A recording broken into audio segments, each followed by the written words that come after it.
بسم الله الرحمن الرحیم.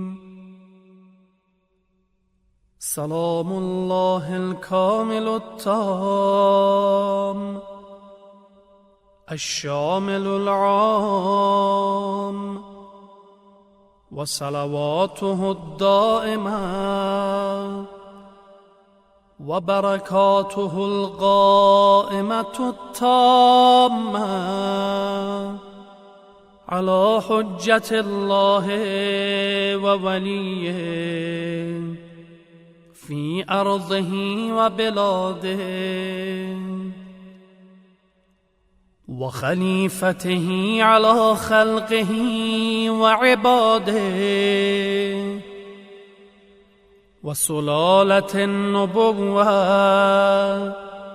وبقية العترة والصفوة صاحب الزمان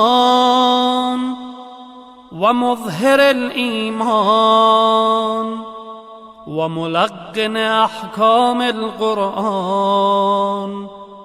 ومطهر الأرض وناشر العدل في الطول والعرض والحجة القائم المهدي الإمام المنتظر المرضي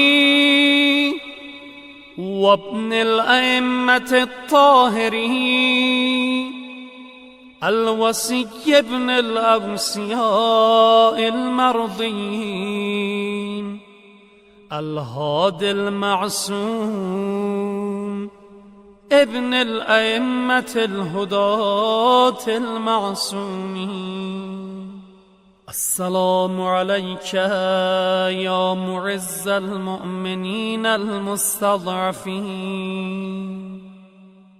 السلام عليك يا مضل الكافرين المتكبرين الظالمين.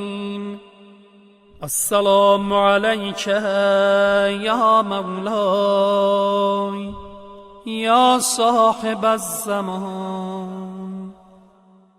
السلام عليك يا ابن رسول الله. السلام عليك يا ابن أمير المؤمنين.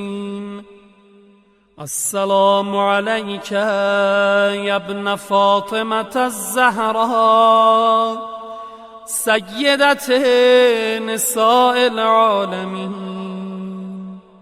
السلام عليك يا ابن الأئمة الحجج المعصومين والإمام على الخلق أجمعين.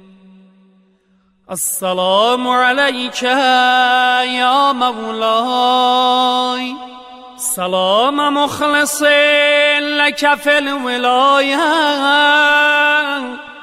أشهد أنك الإمام المهدي قولا وفعلا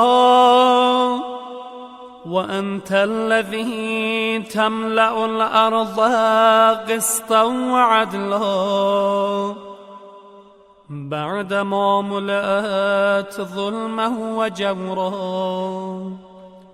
فعجل الله فرجك وسهل مخرجك وقرب زمانك وكثر أنصارك وأعوانك وأنجز لك ما وعدك فهو أصدق القائلين.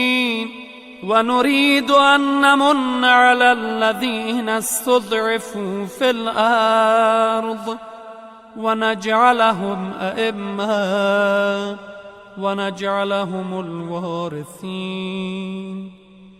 يا مولاي يا صاحب الزمان يا ابن رسول الله حاجتي كذا و كذا فاشفع لي في نجاحها فقد توجهت إليك بحاجتي لعلمي أن لك عند الله شفاعة مقبولة ومقاما محمودا، فبحق من اختصكم بأمره وارتضاكم لسره وبالشان الذي لكم عند الله بينكم وبينه، سل الله تعالى في نجح طلبتي